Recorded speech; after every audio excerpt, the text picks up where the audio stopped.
Physical classes में आपका बहुत बहुत स्वागत है। आज आप पढ़ेंगे समास का तीसरा भेद कर्मधारय समास। इसके पहले आप लोगों ने अव्ययी भाव समास और तत्पुरुष समास पढ़ा है। तो मैंने आप लोगों को पदों के प्रधानता के आधार पर समास का वर्गीकरण करके बताया था। तो ये जो कर्मधारय समास है इसमें भी उत्तर पद प्रधान होता है, तो इसमें भी उत्तर पद प्रधान होता है, और तत्पुरुष समास में भी उत्तर पद प्रधान होता है, और द्विगु समास में भी उत्तर पद प्रधान होता है। तो इन तीनों में उत्तर पद प्रधान होता है। क्यों होता है?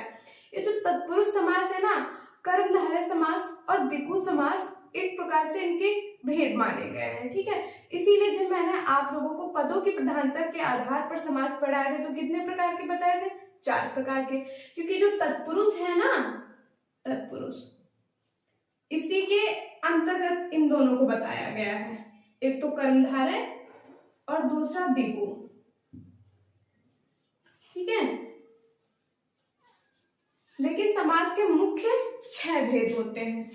ठीक है, उसमें 6 भेद कैसे हैं कि इन तीनों को अलग अलग बताया गया है, और पदों की प्रधानता के आधार पर 4 प्रकार के होते हैं। क्योंकि उनमें ये जो कर्मधारय और द्विगु है, इनको तत्पुरुष का ही भेद माना गया है। ठीक है, तो बात समझ में आई कि क्यों 4 प्रकार के माने गए हैं? तो इसीलिए माने गए हैं क्योंकि तत्पुरुष के ही भेद माने गए, कर्मधारय और द्विगु। तो परिभाषा लिखिए सबसे पहले। जिस समस्त पद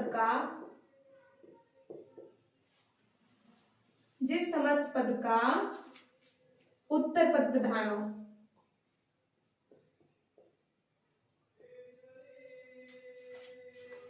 उत्तर पद प्रधान हो,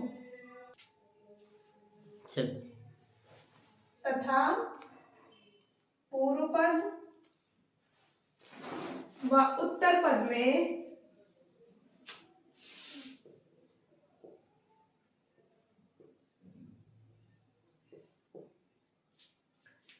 विशेषण विशेष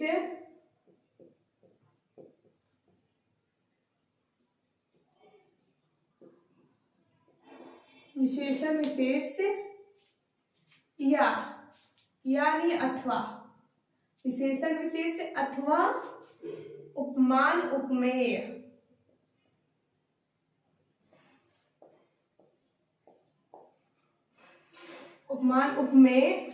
संबंध हो,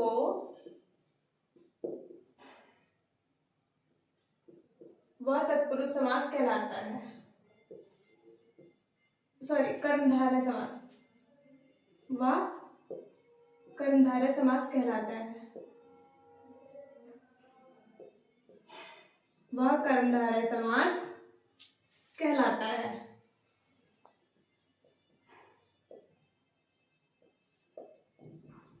ठीक है, तो कर्मधारय समास की परिभाषा क्या है कि जिस समस्त पद का उत्तर पद प्रधान हो तथा पूर्व पद, उत्तर पद का मतलब बाद वाला, ठीक है, उत्तर पद प्रधान हो तथा पूर्व पद व उत्तर पद में विशेषण विशेष अथवा उपमान उपमेय संबंध हो, वह कर्मधारय समास कहलाता है। अभी मैं आपको बताऊंगी कि उपमान उपमेय क्या होता है। पहले मैं यहाँ पे उदाहरण लिखती हूँ। उदाहरण, यहाँ पे लिखिए समास विग्रह, और इस साइड लिख लीजिए समस्त पद।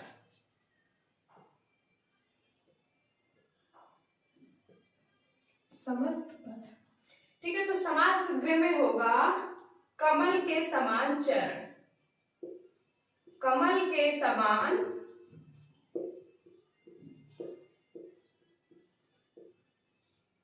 चरण, कमल के समान चरण। तो समस्त पद क्या बनेगा? चरण कमल। क्या बन जाएगा? चरण कमल। अब परिभाषा एक बार देखिए। परिभाषा कह रही है कि विशेषण विशेष अथवा उपमान उपमेय संबंध हो, वह कर्मधारय समास कहलाता है। तो इसमें उपमान और उपमेय क्या है, या फिर विशेषण और विशेष क्या है। अब देखिए, उपमेय वो होता है जिसकी तुलना की जाती है किसी अन्य चीज से। तो यहाँ पर तुलना किस चीज की करी जा रही है, चरण की कमल से तुलना करी जा रही है, चरण की तुलना कमल से करी जा रही है। तो चरण क्या हो जाएगा, उपमेय हो जाएगा, चरण क्या हो जाएगा, उपमेय हो जाएगा। और जिस चीज की तुलना की जाती है, ठीक है, जिस चीज की तुलना की जाती है वो क्या होता है, उपमेय, और जिस चीज से की जाती है वो क्या होता है, उपमान। ठीक है, बस शब्दों का फेर है, लेकिन परिभाषा बहुत आसान है। जिसकी तुलना की जाती है वो होता है उपमेय, और जिससे की जाती है वो क्या होता है, उपमान। और विशेषण विशेष से भी यही होता है, जो उपमान है वो हो जाएगा विशेषण, और जो उपमेय है वो हो जाएगा आपका विशेष। ठीक है, दूसरा देखिए, महान है जो देव, महान है जो देव, तो क्या हो जाएगा, महादेव, महादेव भोले शंकर है ना, भोले शंकर हर हर शंभू। देखिए, अब यहाँ पे किसकी तुलना की जा रही है, देव की, देव की तुलना की जा रही है। तो देव क्या हो जाएगा, उपमेय हो जाएगा, और देव की तुलना की जाए तो देव हो जाएगा उपमेय। और किससे की जा रही है, महान से, कि देव कैसे है, महान है, तो जिससे की जाएगी वो क्या हो जाएगा, उपमान हो जाएगा। ये क्या है आपका, उपमान है। तो परिभाषा आपकी यही कह रही है कि जिसमें उपमेय और उपमान और उपमेय संबंध हो। इसमें मैं आपको एक चीज और, इधर लिख लीजिए, पॉइंट डाल के लिख लीजिए, पहचान। इसकी पहचान आप कैसे कर सकते हैं, जिस विग्रह करते समय, समास विग्रह पूरा लिखिए, समास विग्रह करते समय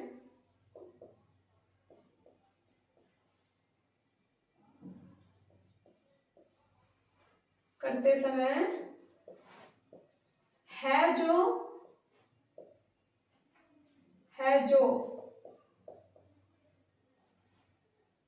के समान, है जो के समान आदि शब्द आते हैं।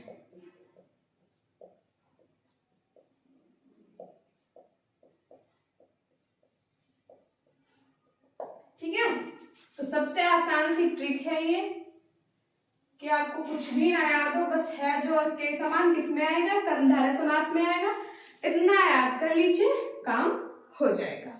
ठीक है, कभी कभी लेकिन क्वेश्चन क्या आ जाता है कि उपमेय और उपमान संबंध किस समास में होता है ना, क्वेश्चन इस प्रकार से पूछा जा सकता है। तो उपमेय और उपमान संबंध किस में होगा, कर्मधारय समास में, या फिर इसकी जगह पे उपमान उपमेय की जगह पर आपको विशेषण विशेष भी देखने को मिल सकता है, कि विशेषण विशेष संबंध किस समास में होता है, तो किस में होता है, कर्मधारय समास में होता है। अब यहाँ पे मैंने पहचान लिखी है कि कर्मधारय समास को आप कैसे पहचानेंगे कि ये कर्मधारय समास है। आपको दे दिया गया महादेव, पूछ लिया गया कि महादेव में कौन सा समास है, तो आपको कैसे बताना है, महादेव का आपको समास विग्रह करना, और समास विग्रह करते समय देखना है कि कौन सा बीच में ये कौन से शब्द आ रहे हैं। तो देखिए, मैंने लिखा है समास विग्रह करते समय है जो या फिर के समान शब्द आते हैं। तो देखिए, यहाँ पर के समान आया है और यहाँ पर है जो, तो ये कर्मधारय समास को पहचानने की ट्रिक है, उसको आप लोग नोट कर लीजिएगा। आगे देखिए, प्राणों के समान प्रिय, प्राणों के समान प्रिय, प्राणों के समान प्रिय, तो प्राणों के समान प्रिय, प्रिय है, तो प्रिय क्या हो जाएगा? उपमेय। प्रिय की तुलना करी जा रही है किससे? प्राणों से। जो प्रिय है वो किसके समान है? प्राणों के समान बताया जा रहा है, तो प्रिय हो जाएगा उपमेय, और किससे तुलना की जा रही है? प्राणों से। तो प्राण, ये जो प्राण है वो हो जाएंगे उपमान, और जो समस्त पद है वो हो जाएगा प्राण प्रिय। प्राण प्रिय। और यहाँ पर पहचान में देखिए लिखा था है जो या फिर के समान। देखिए यहाँ पर के समान आया हुआ है, तो आप ये जो ट्रिक लिखी है मैंने, इससे आप लोग बहुत ही आसानी से बता सकते हैं कि ये कौन सा समास है। मैंने लिख दिया है यहाँ पर अभी महादेव। महादेव में आपने जैसे ही इसका विग्रह किया और क्या है? महान है जो देव, तो है जो आया ना, जैसे ही आपने है जो देखा निशान लगा दिया किस पे? कर्मधारय समास पे। ठीक है, आगे देखिए लाल है जो मणि। लाल है जो मणि, तो मणि की तुलना करी जा रही है। मणि देखो बताया जा रहा है लाल है जो मणि। मणि कैसी है? लाल है, तो तुलना किसकी की गई? मणि की तुलना लाल रंग से की गई, तो मणि जो है वो हो जाएगा आपका उपमेय। और जिससे तुलना की जा रही है, तो इसकी तुलना किससे की जा रही है? मणि कैसी है?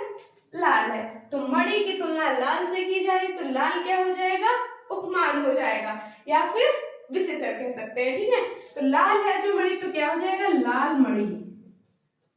लाल मणि। ठीक है, उसके बाद देखिए चंद्र के समान मुख। चंद्र के समान मुख,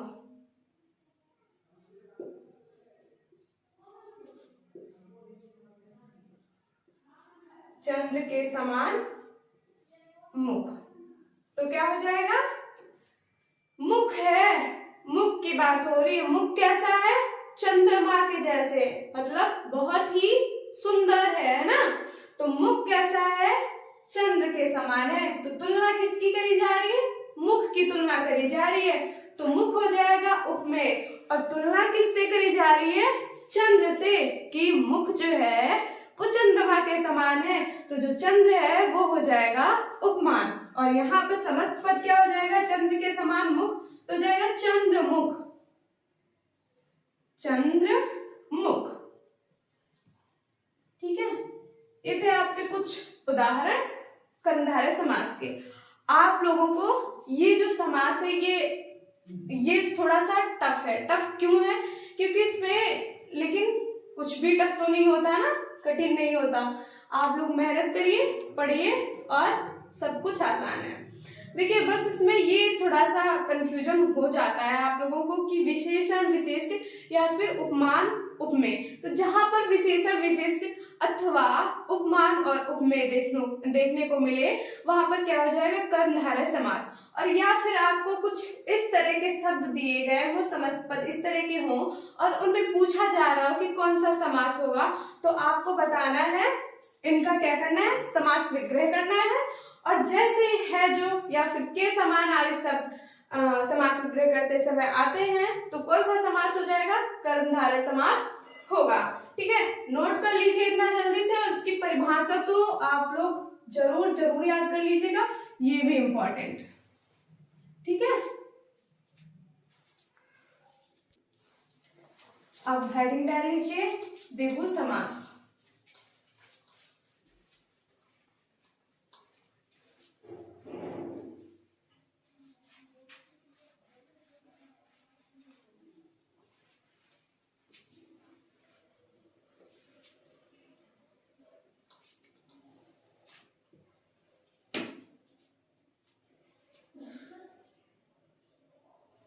द्विगु समास। ठीक है, तो देखिए द्विगु आपको सुन के लग रहा है दुई, दुई बोल रहा है, और दुई मतलब दो। दो क्या होती है? संख्या होती है। ठीक है, तो इसका तो सीधा सीधा फंडा है कि जो जिसका पहला पद संख्यावाची हो। ठीक है, तो परिभाषा लिख लीजिए। जिस समस्त पद का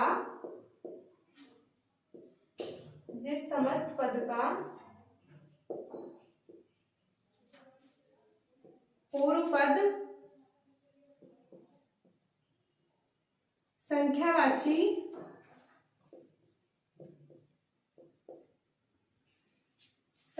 विशेषण हो,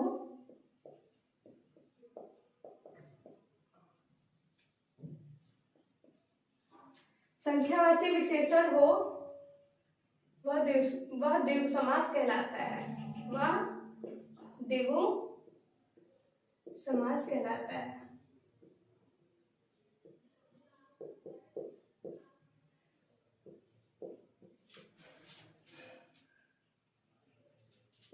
इसमें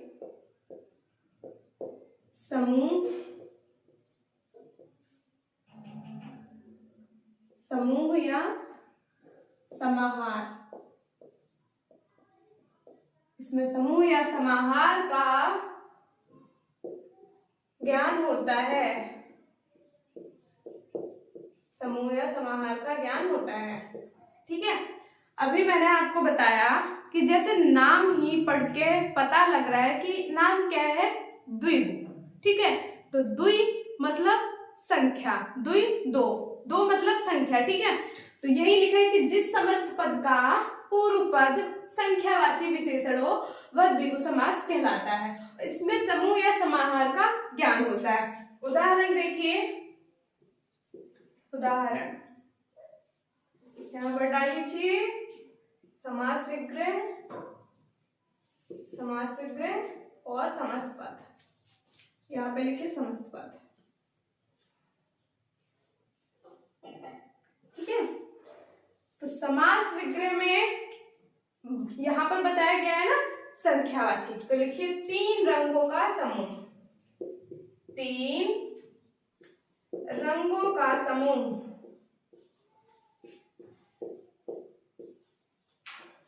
तीन रंगों का समूह। तो क्या हो जाएगा, तिरंगा। समस्त पद क्या हो जाएगा, तिरंगा। अब देखिए यहाँ पर बताया गया है कि पूर्व पद संख्यावाची, तो देखिए पहला पद जो इसका क्या कह रहे हैं, ती मतलब तीन, तीन रंगों का समूह। इसमें समूह या समाहार का ज्ञान होता है। ठीक है, एक चीज होती है तो एक बोला जाता है, लेकिन उससे ज्यादा होता तो क्या समूह है ना। जैसे आप लोग कहते हैं कि ग्रुप स्टडी, तो ग्रुप स्टडी का मतलब क्या होता है कि एक साथ में ज्यादा लोग बैठ करके पढ़ाई करना है ना। तो वही है कि जब एक से ज्यादा हो जाता है तो क्या समूह है। ठीक है, वही बात यहाँ पर है। उसके बाद देख लीजिए, दो पैरों का समूह, दो पैरों का समूह। तो इसमें भी देखिए दो आया हुआ, सबका ही संख्या आ रही है 3 2, तो क्या हो जाएगा, दो पैरों का समूह, दो पैर, दो पैर। 9 ये 3 लोगों का समाहार, 3 लोगों का समाहार, तो क्या हो जाएगा, त्रिलोक। 3 लोगों का समूह क्या हो जाएगा, त्रिलोक। बात करेंगे तिराहा, 3 राहों का समूह, 3 राहों का समूह, 3 राहों का समूह, तो क्या हो जाएगा, तिराहा। ठीक है, तो ये हैं आपके किसके उदाहरण, द्विगु समास के। और द्विगु और द्वंद्व में कंफ्यूज बिल्कुल भी नहीं होना, अभी मैं आपको इसके आगे द्वंद्व पढ़ाऊंगी। ठीक है, द्वंद्व कैसे लिखा जाता है, देखिए ऐसे लिखते हैं ना, द्वंद्व। ठीक है, तो देखिए द्वंद्व जो है उसमें दोनों जगह डाला है। ठीक है, लेकिन दुई तो केवल दुई बोल रहा है ना, तो पहली क्या होगी, संख्या। और इसकी परिभाषा भी यही कह रही है कि जो पूर्व पद है, पहला पद है, वो कैसा होगा, संख्यावाची। तो पहला पद संख्यावाची है और दूसरे से कोई मतलब नहीं है। ठीक है, और इसमें क्या है, दोनों वैसे के वैसे ही हैं। तो द्विगु को अच्छे से याद रखना है कि जिसमें दुई पहले लगा है वो कौन सा हो जाएगा, संख्यावाची। ठीक है, तो जैसे ही आपको पूछा जा रहा है इनमें से कोई भी एग्जाम्पल आ रहा है, ठीक है, और उसमें कोई संख्यावाची है पहले, तो कौन सा समास हो जाएगा? द्विगु समास हो जाएगा। दोपहर में कौन सा समास है? तो इसका जो विग्रह होगा वो क्या होगा? दो पहरों का समूह। तो पहले संख्या आ रही है 2, तो क्या हो जाएगा? द्विगु समास। ठीक है, इसके बाद बात करते हैं द्वंद्व समास की।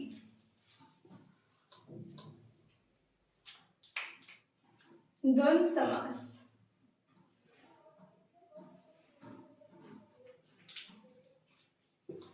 नोट कर लीजिए, इतना सबसे आसान सा है। इसकी सीधी सी ट्रिक है कि जहां पर संख्या दिखे आपको वहां पर क्या हो जाएगा? द्विगु समास।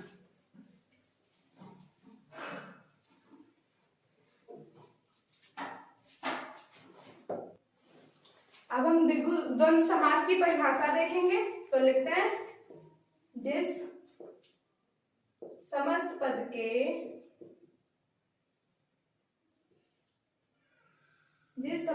के दोनों पद प्रधान होते हैं,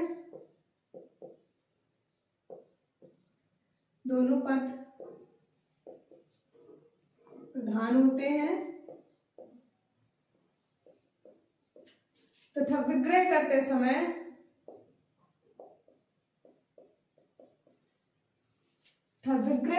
समय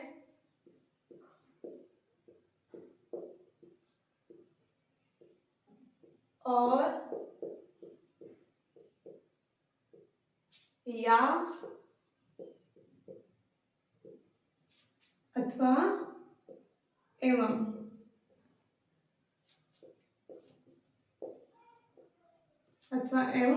लगता है।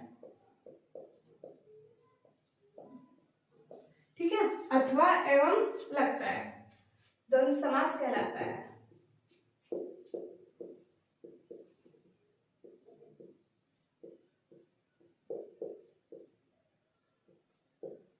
ठीक है, और इसकी ट्रिक भी है, पहचानने का तरीका। इसको आप कैसे पहचानेंगे? पहचान दोनों, यहां पर लिखिए दोनों पदों के मध्य योजक चिन्ह लगा होता है। दोनों पदों के मध्य योजक चिन्ह लगा होता है।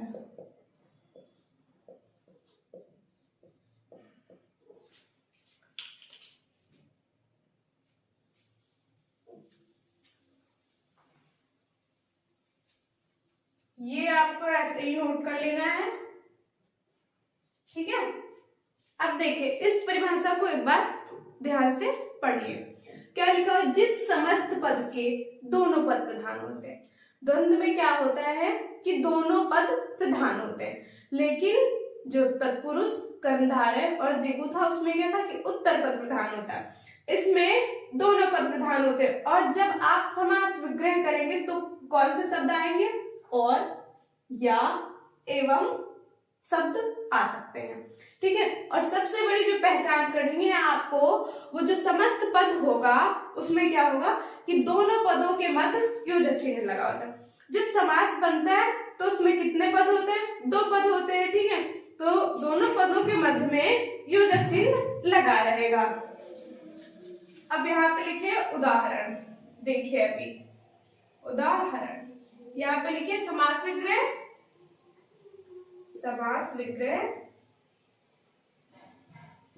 और इस साइड लिख लीजिए सामासिक पद या फिर समस्त पद।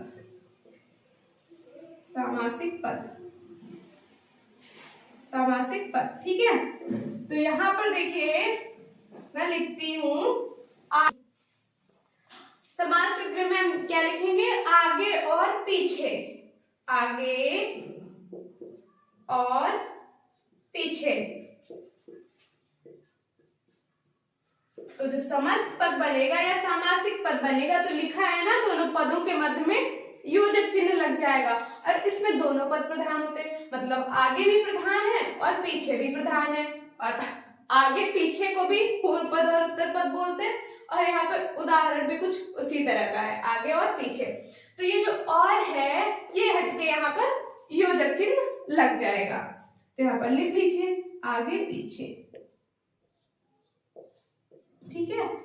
और जहां पे आपको दो पदों के बीच में योजक चिन्ह दिखे और आपको कहाँ टिक करना है, द्वंद्व समास पे।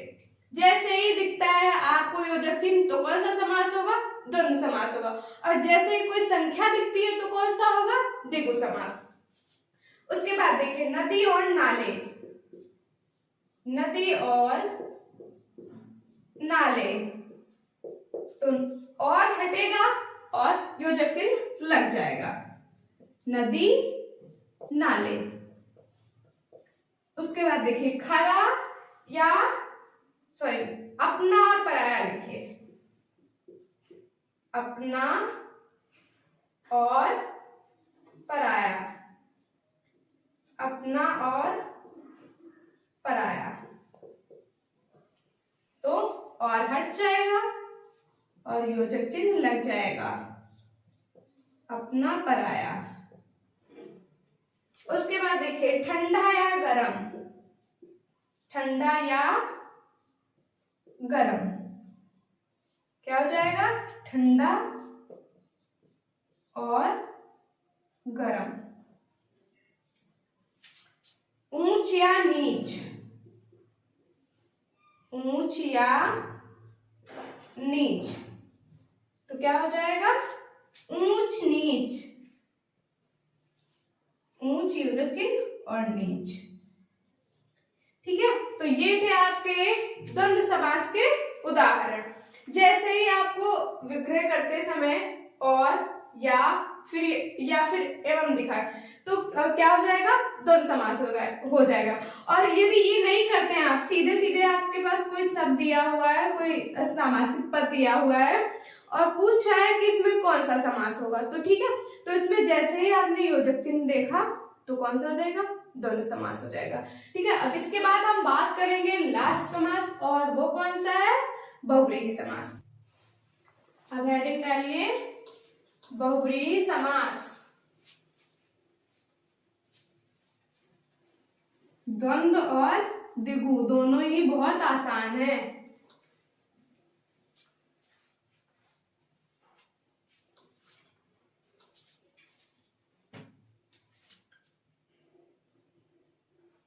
बहुव्रीहि समास, बहुव्रीहि समास, तो इसमें लिखे जिस समस्त पद में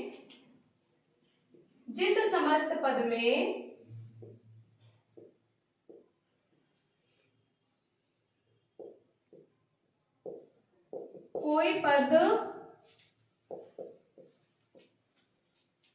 पद प्रधान नहीं होता है,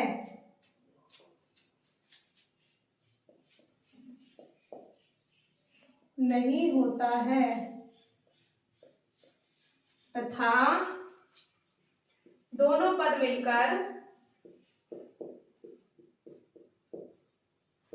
दोनों पद मिलकर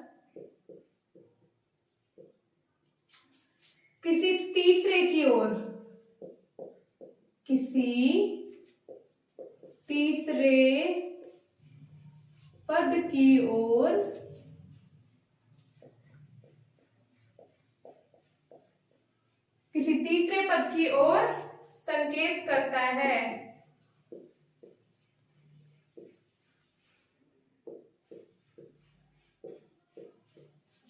बहुव्रीहि समास कहलाता है।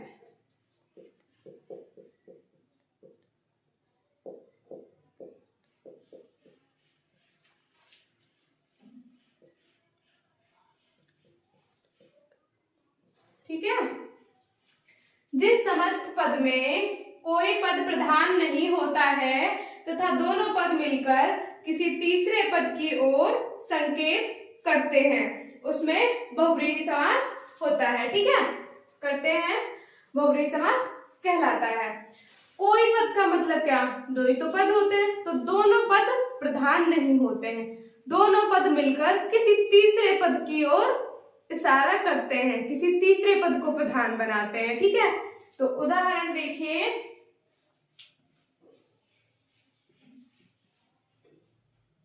उदाहरण पर लिख लीजिए समास विग्रह।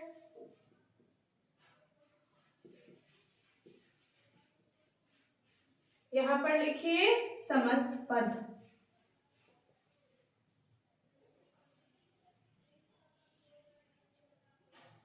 यहां पर लिखिए 10 है आनंद जिसके, 10 है आनंद जिसके। आनंद का अर्थ क्या होता है? मुख। और 10 मुख किसके होते हैं? 10 मुख तो रावण के होते हैं। तो 10 है आनंद जिसके अर्थात रावण। ठीक है, तो यहां पर लिख लीजिए दशानन। समस्त पद क्या हो जाएगा? दशानन जिसके अर्थात रावण। ठीक है, अब देखिए इसमें ना तो पहला पद प्रधान है ना तो दूसरा पद प्रधान है, लेकिन ये दोनों मिलकर तीसरे की ओर इशारा कर रहे हैं। ठीक है, कि 10 है आनंद जिसके, तो तीसरा पद इसमें नया जुड़ गया, कौन सा? रावण। ठीक है, और 10 है आनंद जिसके, तो समस्त पद बन जाएगा आपका दशानन। उसके बाद देखिए, उसके बाद आ जाएगा लंबा है उदर जिसका। लंबा है उदर जिसका, जिसका अर्थात कौन हो जाएगा? उदर का मतलब क्या होता है? पेट। तो लंबा है उदर जिसका कौन हो जाएगा? गणेश जी। तो यहां पर लिख लीजिए गणेश। तो ये समस्त पद क्या बनेगा? लंबा है उदर जिसका क्या हो जाएगा? लंबोदर। लंबोदर।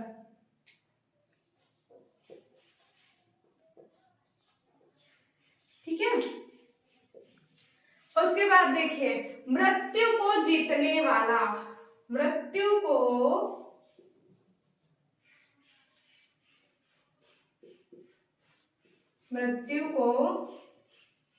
जीतने वाला, तो क्या हो जाएगा? मृत्यु को जीतने वाला अर्थात भगवान शिव जी। तो क्या हो जाएगा? मृत्युंजय। मृत्युंजय। उसके बाद देखिए 3 है लोचन जिसके। 3 है लोचन जिसके। 3 है लोचन जिसके। लोचन का मतलब क्या होता है? लोचन का मतलब होता है आंख। ठीक है, तो 3 है आंखें जिसके, तो किसके हैं? शिव जी की हैं। ठीक है, तो क्या हो जाएगा? 3 है लोचन जिसके अर्थात शिव जी। और समस्त पद क्या बनेगा? त्रिलोचन।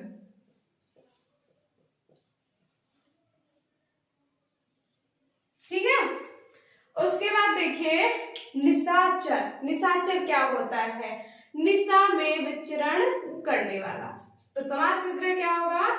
निशा में विचरण करने वाला। निशा में विचरण करने वाला।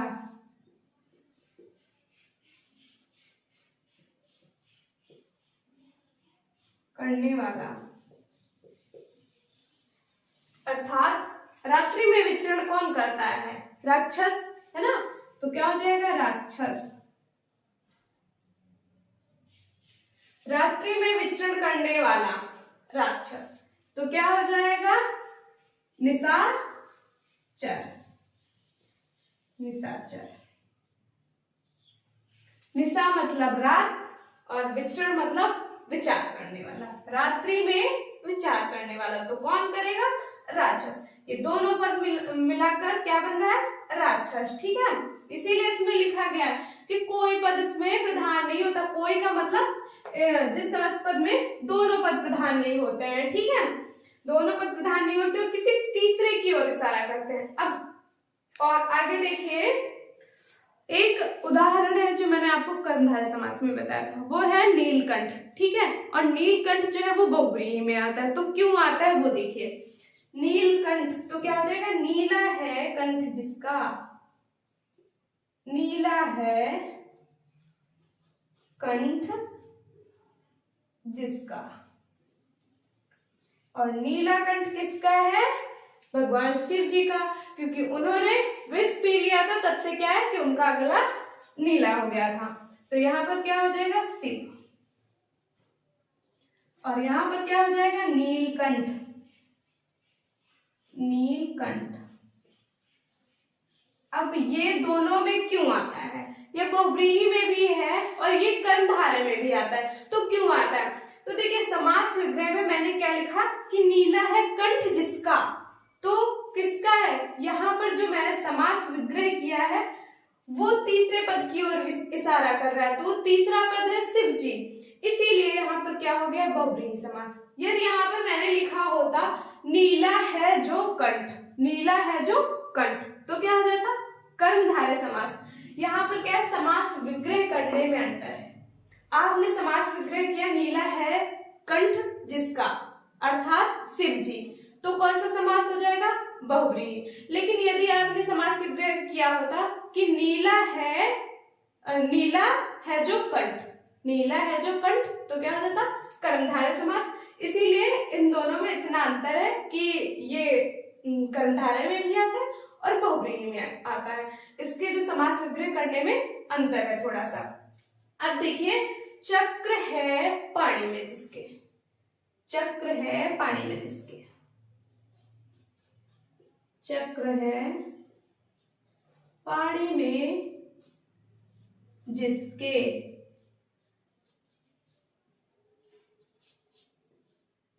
तो कौन हो जाएगा, चक्र है पानी में। पानी का मतलब हाथ, चक्र किसके हाथ में होता है, विष्णु भगवान के हाथ में है ना, तो ये मिलकर क्या बनेगा, विष्णु।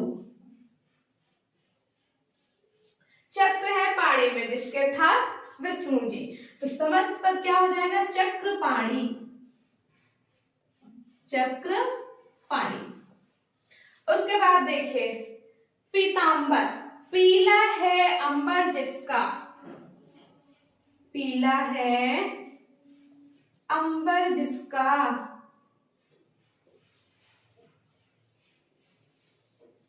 अंबर का अर्थ क्या होता है, वस्त्र, और पीले वस्त्र किसके हैं, कृष्ण जी के, तो यहां पर लिख लीजिए कृष्ण। पीला है अंबर जिसका, अर्थात पीतांबर। एक मिनट में इसको ऊपर लिखती हूं, नीचे शायद आप लोगों को दिख ना रहा हो, तो मैं इसको इतना नोट कर लीजिए, उसके बाद मैं ऊपर लिखती हूँ।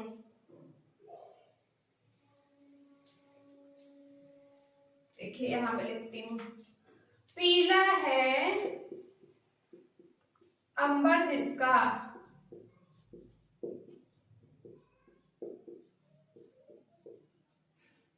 अर्थात कृष्ण जी। पीला है अंबर जिसका, तो क्या हो जाएगा, पीतांबर, पीतांबर।